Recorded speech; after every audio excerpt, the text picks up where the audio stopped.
আসসালামু আলাইকুম বন্ধুরা। আজকে আবারও আপনাদের সঙ্গে হাজির হলাম এবং নতুন একটি টপিকস নিয়ে আলোচনা করার চেষ্টা করব ইনশাআল্লাহ।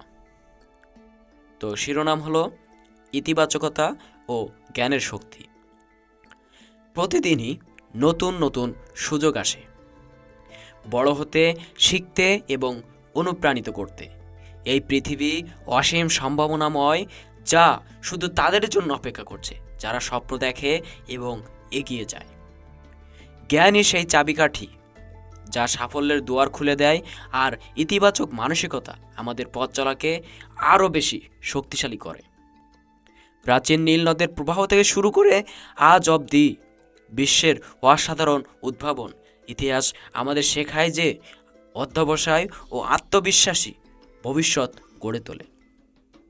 তাই কৌতূহলী থাকুন, অনুপ্রাণিত থাকুন এবং মনে রাখবেন, আপনার আমার সম্ভাবনা সীমাহীন। আল্লাহ আমাদের সঠিকভাবে, খুব সুন্দরভাবে আমাদের জীবনকে আরও সুন্দরভাবে গড়ে তুলতে সাহায্য করুন। আমিন।